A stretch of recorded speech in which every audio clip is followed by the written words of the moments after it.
Our next session is HD Insights of the Year with the one and only Dr. Daniel Claassen. HD Insights is a semi-annual publication of the Huntington Study Group for which Dr. Claassen serves as editor-in-chief. After this session, you can continue to learn more about the publication by visiting the HD Insights exhibitor table, which is out in the foyer. And now please welcome Dr. Daniel Claassen to present HD Insights of the Year. Thank you. Your clickers are down here. Great. Well, thanks for showing up, guys.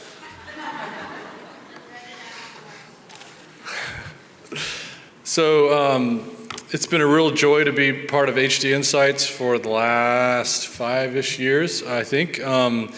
This is our edition for this conference entitled Caring for Families, and we have different perspectives about care for HD across the lifespan of Huntington's disease, so I hope you grab it and read it. I do want to thank a couple people. Margie Rockwood, there you are. She's my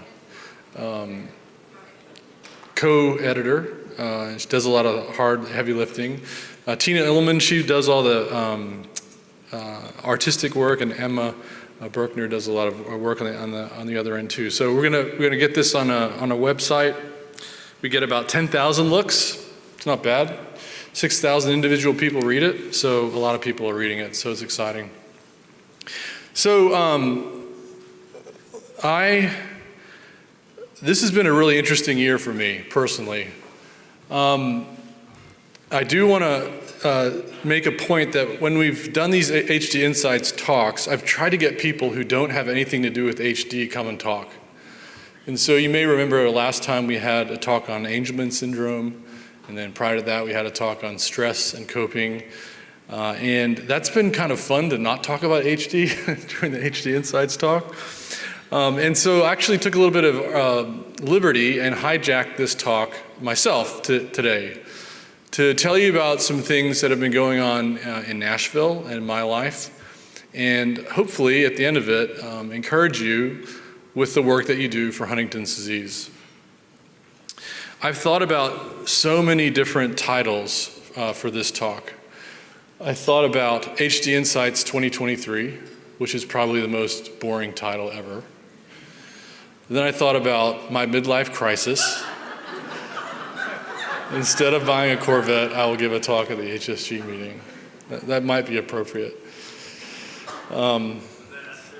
No, that's probably Vanderbilt's choice over there. Then I thought about this one, Reflections over a Decade of HD Clinics. It's been that long. We've been doing the clinic now in Vanderbilt for about 13 years. It's been a long time. Yeah, long time. But I thought, a decade sounds like a long time, and then you meet other people here, and they've been doing it for like 50 years, and you kind of feel like a juvenile still, so maybe that's not a good talk. So I came across this one called Love and Fear, and that's my talk about love and fear. So March 27th was one of the probably most difficult days for me in my life. The day started as it typically does, where I took my kids to school. I navigated some traffic to get to work. I probably had about 1,000 emails that I had to do. And at 11 o'clock on Mondays, I have a lab meeting, and many of you have labs and you know what those are like. And I got to the lab meeting in pretty good spirits, and I sat down, and it was about 10:55 that I got a text message from my children's school, and it said, "The students are safe. We will keep you informed as things progress." And I was really taken aback by it, and I did what most people do, which is get on Google and type in Nashville school, and I came up immediately to a site that said that there had been a school shooting in Nashville. And initially the school was listed as one that I knew of, but it wasn't related to my kids, and then it refreshed, and I found that it was a school that my youngest son had attended. And so I left lab meeting immediately, and I went into my office, and I sat there really helpless. I didn't know what to think or do. Covenant, the school where there's the shooting, is this neo-Gothic structure, and it has a church, it has a private school, K through 6. It has a conservatory where both my boys took piano lessons, played chamber music, did music theory. We know the school very well. My youngest went there. He played basketball with the kids. Only 2 months before, I had gone to that school to give a talk about brain health. And I had talked to the kids about the nervous system. They laughed at why I think their parents are right about video games. They laughed about impulsivity. We talked about that. I gave them little foam brains as gift, and they fought over them, which was great. And I can still see their faces to this day, their energy, their interest. And I talked about Huntington's with them as well. We talked about what it would be like if your parent had Huntington's disease, what it would be like if you had a risk of Huntington's disease. And they asked really inquisitive questions. And so at 11:05, I called my wife. That's all I really could do when we were both in absolute shock.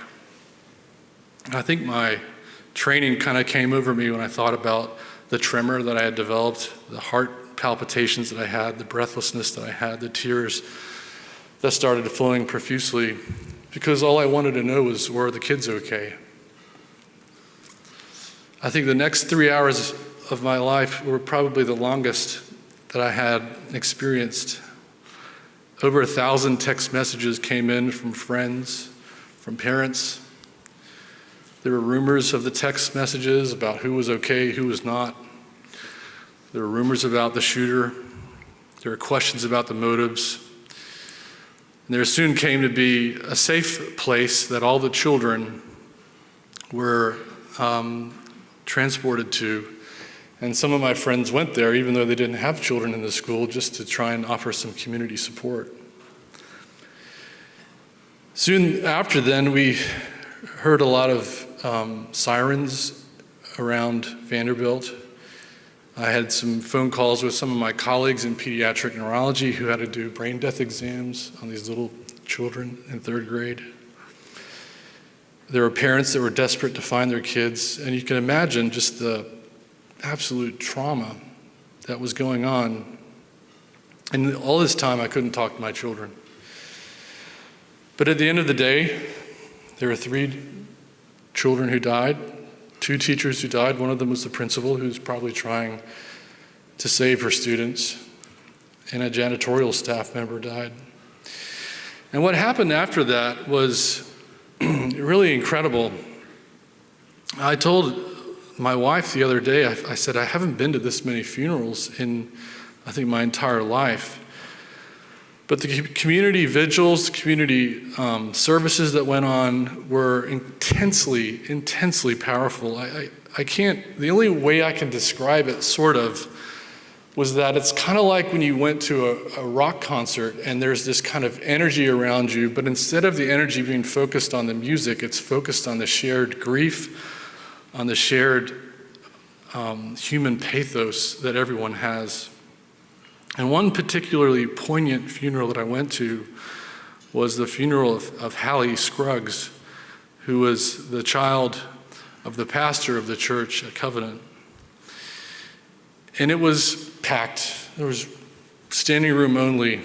Everyone was crying. They were just sharing in the grief of what had happened.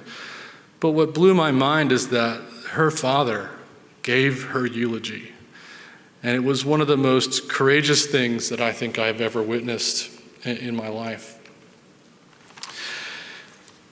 And so this is how 2023 started for me, with this story. Now, there's another date that happened just before, in November 9th, and it's not as dramatic about that, but it's kind of fun when Bono comes to Nashville. And Bono came, and he did a book signing for this book called Surrender, 40 Songs, One Story. And it was a kind of really cool experience because you weren't allowed to bring a cell phone into the room.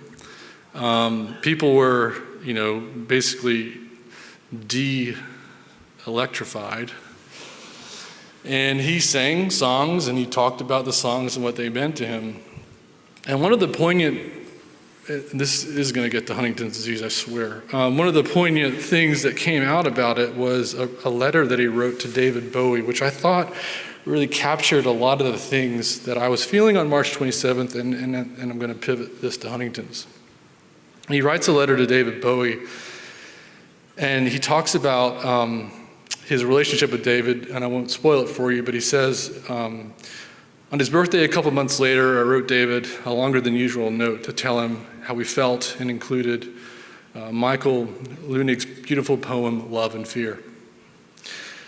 And this is where the title of this talk comes from. There are only two feelings, love and fear. There are only two languages, love and fear. There are only two activities, love and fear. And as the months have progressed since March 27th, I have really reflected a lot about these two words, love and fear, and not only how they permeate our lives as individuals, but how they permeate our clinics in Huntington's disease.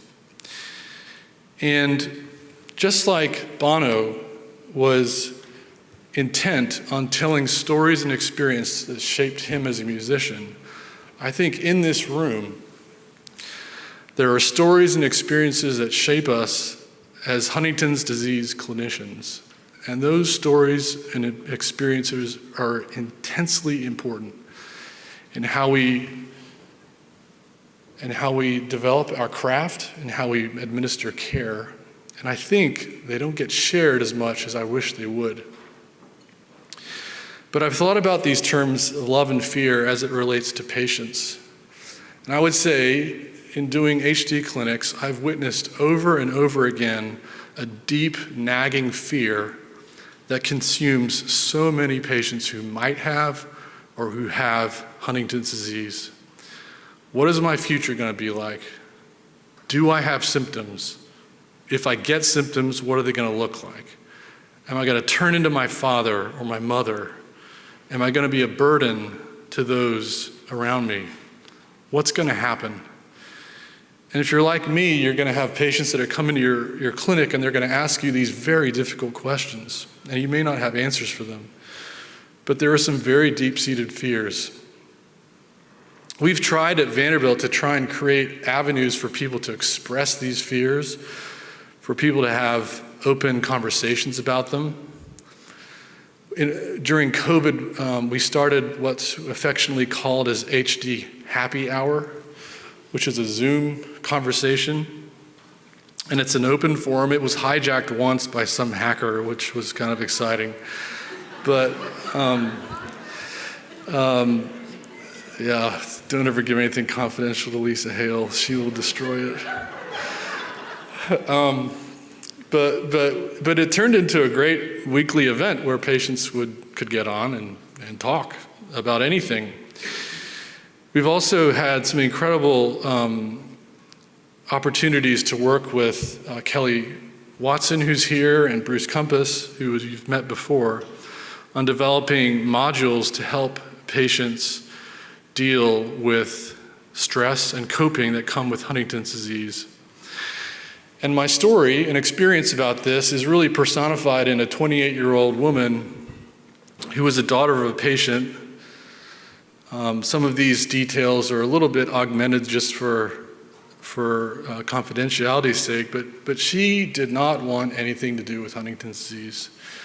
She knew that her parent had it, and she didn't want to know about it. She didn't want to think about it. But it turns out that she would get on this HD happy hour, and she would log in, she would turn off her video, and she would just listen. And she would listen, and she would listen until eventually she started talking. And she ended up doing one of our modules, and at our recent Huntington's Disease Education Day, she gave a testimonial about her work with Huntington's, and I was furiously typing with my two thumbs in the back to write these words down because I found them so profound. And it kind of captures the fear that can come in people. She said, testing can be so worth it and so empowering. I wish I did it earlier. It would have helped me make different decisions earlier. No matter what this is, this disease, I know this disease is going to progress, but I'm going to use this time to fight and invest in the next generation. And then later she said, as terrible as this can be, this is going to leave my family stronger. Our relationships are deeper. I have a much more positive outlook on life and a greater respect for time. And I feel like with this patient, you can see this story of love and fear fight head on. And I feel like in the end, love is beating fear in her life. With our caregivers, I think we all see this fight happen. Caregivers is such a crappy word. I really don't like it because it encompasses things like a spouse, a lover, a companion, a life partner. But you talk to these folks and they'll tell you, what about my children? Am I going to be lonely? Have I lost my spouse, my loved one? Is he the same person as he was when I met him? And these are very deep-seated fears that we have in our caregivers. One particular story that I never will forget was a number of years ago that I was in a clinic and we were doing a genetic disclosure visit. And just picture this, I was in a room and there was me, I would typically wear a white coat, and there was a social worker with us, and then there was a medical student. We have some medical students come by, and then there was this patient and his parents. The patient was clearly symptomatic. His job was impacted. His job had accommodated him for many months. He was having tremendous difficulties with his relationship. His wife was in the process of divorcing him. He was estranged from his children. He was engaged in extremely risky behavior. He was sending inappropriate text messages to family members, which is a very interesting conversation. And he was alone. He couldn't live in his house without help. And he didn't want help from his parents, but his parents really were the only people that really were helping him. So his mom and dad were there. And I had met them, I think, previously, but very kind of a short visit. And I actually had come in and they were there, both of them. And the first thing that I noticed is that, remarkably, the parents were asymptomatic, which is always one of those things that you kind of say, huh. And we talked about his genetic results. So, no noticeable symptoms in his parents, but we started talking about CAG length. We talked about genetic inheritance, autosomal dominance, what that means. And soon after, a couple of questions, his dad said, so just so I get this right, what you're saying is that means one of us have HD, right? And I said, well, possibly. We talked about things like anticipation and somatic expansion and moved on to some other things. And then we started talking about chorea and psychiatric symptoms and impulsivity. And these topics take a long time to talk about in the clinic. And just as we're wrapping up the symptomatic discussion and treatment, the dad said, so you say this is a rare disease? In the most southern accent possible. And I said, yeah, it's pretty rare. We sometimes we see it cluster in certain areas. He looked at me, he looked at his wife, and he says, this is just like our next door neighbor.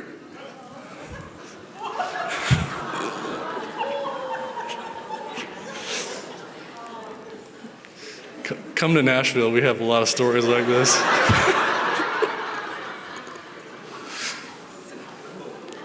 Well, the medical student looked at me like he knew what was going on. I looked at him and I gave the universal sign of move on. But fast forward now to this man is now in a nursing home. Do you know how hard it is to get patients into nursing homes? It is an absolute travesty that our medical system cannot look after our patients when they're progressing with Huntington's disease and unable to look after themselves. His mom now travels 2 hours each way to visit her son in a nursing home. She will arrange telehealth visits with us. She won't let anyone start a new medicine until it's been discussed with the team at Vanderbilt. And I think that's what love looks like. It's become now commonplace that when we deal with family members who have lost a loved one with Huntington's disease, one of the phrases that we're saying over and over and over again to them is, "Thank you for showing us what love looks like." And I think a lot of our family members are so brave in how they look after their loved ones that it inspires us to do better. I do believe that love can conquer fear. I do believe that you should go to the funerals of your patients and that you should be with their families and tell them that they're doing a good job. Finally, I've talked about patients, I've talked about caregivers, and now I want to talk about the team. Because I do think that the tragedy of these encounters that we see on a day-to-day basis is heavy, and I think that the burden does feel great.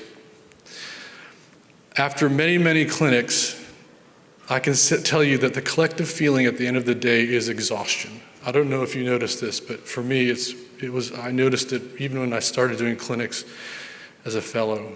There's emotional fatigue, there's cognitive fatigue, I think there's empathic fatigue. It is a real fatigue.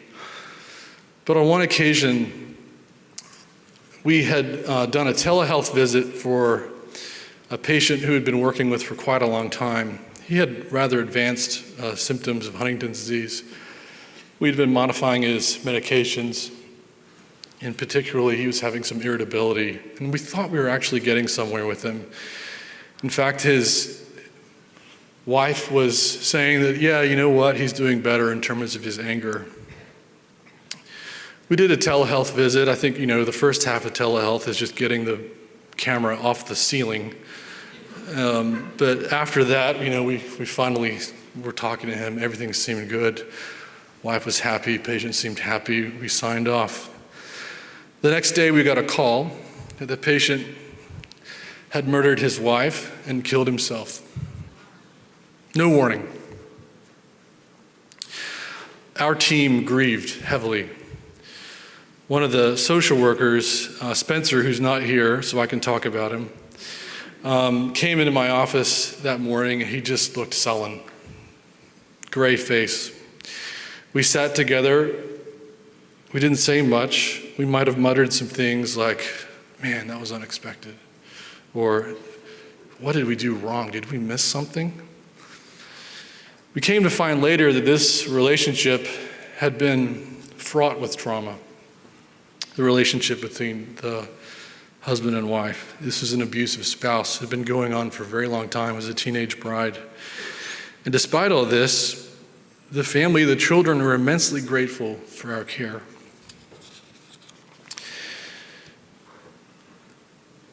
The team issues that happen in Huntington's disease, I think, are largely overlooked. This is a really difficult disease to take care of. I think everyone in this room has had experiences of suicide, of death, of unexpected trauma. And I do think there's a time for us as a community to ask, do we have the right treatment for our team? Do you spend time with your team talking about the collective trauma that builds up? Do you build in effective tools to treat your own members? Might you do more team meetings? Might you do some more external encouragement? We've been incredibly helped by Mary Edmondson and Martha Nance, who've actually come to Nashville and helped us deal with a lot of these things. Do you have time for team venting? But I do think that love can conquer fear. And I think that what you see when you have a team that's dedicated to your patients is that your teammates will always surprise you and amaze you by what they come up with, by the things that they do for the patients. So these are stories and experiences that mold us, and I could end here, but I do think that would sort of be unfair because I've given you the stories and experiences of the last decade or so, and probably I should have some type of conclusion about convictions about things, and so for the sake of PowerPoint, I came with 3 convictions. My first conviction is that we have to be all things to all patients. There's a tendency in our medical training, in our designation of I'm a movement disorders doctor, or I'm a psychiatrist, or I'm a social worker, that you limit what you do to your expertise. But I think we all have to be the best palliative care doctors, we have to be the best movement disorder doctors, we have to be the best psychologists, we have to be the best psychiatrists that we can be. And we have to look at patients not as a patient that comes into the room as a symptom, but as a member of a larger family and a larger community that's grieving and that's dealing with the fear of Huntington's disease. Showing up means more than you realize. Going to funerals, going to walks, going to support groups, going to team functions, going to the chair and telling them you need to invest in Huntington's disease because what you're doing by cutting our staff is hurting a lot of people is important. You have to be an advocate. And I think if you show up, even if you don't say anything, it means more than you realize. And the last thing I want to say is that we can't forget imagination. Imagination is the core feature of expressive art. And the longer that I do Huntington's disease clinical work, the more I think that what we do is an art form. It's constantly changing, it's constantly getting better, it's constantly being adjusted to meet the dynamics in front of us. I have imagined this talk for 6 months, no lie. I could speak for hours, but it's been so helpful for me personally to deal with the own trauma of March 27th, to make sense of that tragedy, but also make sense of the tragedy in Huntington's disease. So imagine a better world for your patients. Imagine a better clinic. Just because you do something the way you do it doesn't mean it's the right way to do it. Imagine better treatments. Share those ideas, those stories with each other. These opportunities are really useful. And I do think this is going to encourage you, and it's going to encourage others, and it's going to help your patients. Make time for imagination. So how do I end a talk like this? I decided that I can't end this talk in words. But the only thing I know is how to end it is ending it in music. I am from Nashville. I did get a music degree before I became a physician. So I'm going to end this talk by sharing with you a video that was taken about 13 months before the shooting at Covenant. The video is of my son, Thomas, who turned 13 yesterday, playing his recital. And what you'll see in this video is an organ. And behind that organ, his classmates hid when the shooter came looking for them. And to me, it's an amazing juxtaposition, because in the same place where there was fear was also beauty, artistic expression, and dare I say it, love. So here's my son, Thomas, who turned 13, as I said, playing a song for you. It's Prelude number 1 in C major by Bach. It's 2 minutes. And so what you do in those 2 minutes is your business, but I'd encourage you to just reflect on the love and fear of what we do with Huntington's disease. The work you do matters. It matters to a lot of people.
Your class act, Dr. Claassen.